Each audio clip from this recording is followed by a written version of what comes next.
Hello and welcome. In this video, we're going to be talking about the movie A Quiet Place. This is part 1, and we're going to be discussing the movie's Christian themes.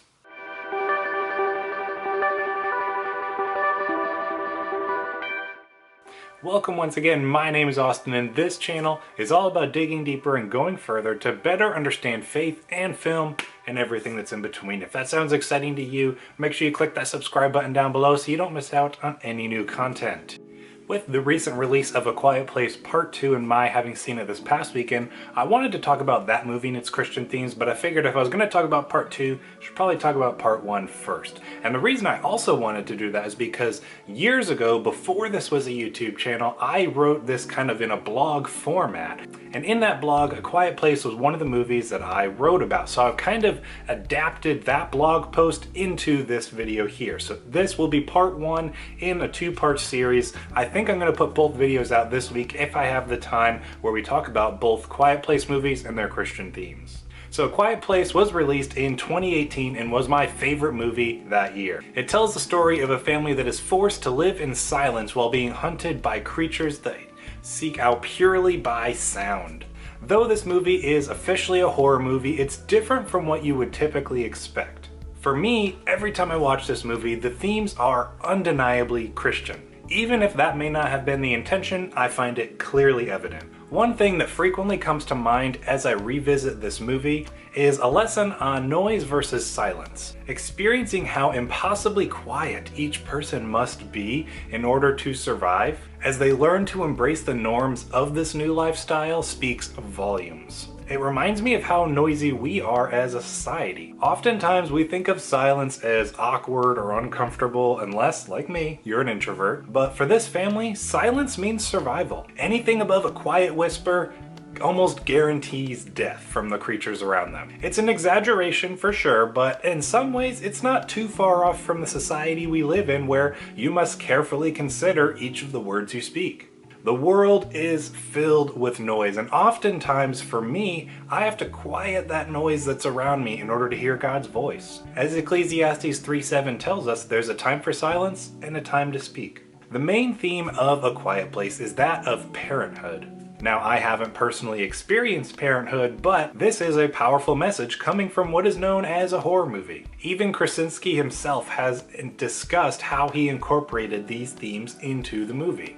Now, the family in this movie has a clear bond. They pray together before every meal that they take, showing us that even through these unimaginable circumstances, they trust in God to take care of them. Just as God cares for his children, Lee, played by Krasinski, tirelessly researches these evil creatures that surround them for ways to better protect and provide for his family. Similarly to God, there is no limits to what Lee is willing to do for those he loves. I am about to go into some spoilers for the movie, so if you do not want to know the spoilers or you haven't seen them, you might want to duck out, but that's just your warning.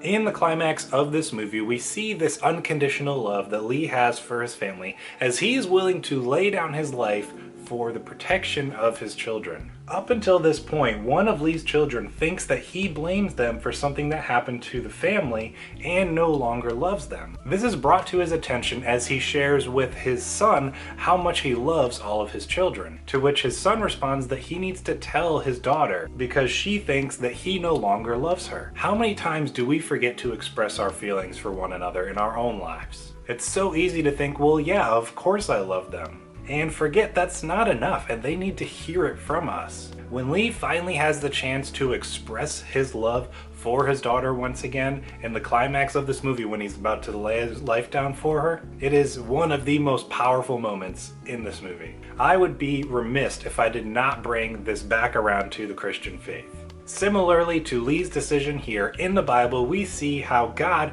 is willingly sending his son down, a piece of himself, to be a sacrifice for us, his children. This is done as an act of love for us so that we might live. A Quiet Place is one of the first horror movies that I watched that changed my mind on Christians watching horror films. It's because of this movie that I have a better understanding of the love that God has for each one of us. So that concludes part 1 in this 2-part series. As I mentioned, I plan to get part 1 and part 2 out hopefully this week, so look to that coming soon. I'm not sure which day specifically it'll go out, but thank you for checking out this video. If you have seen A Quiet Place 2, get excited for part 2 because I picked up on some really cool, awesome stuff, and I love the direction that this movie took. If you've not seen it yet, check it out as soon as you can so that you can come back and watch part 2 in this series. So thank you once again for checking out this video. I'll see you in the next one.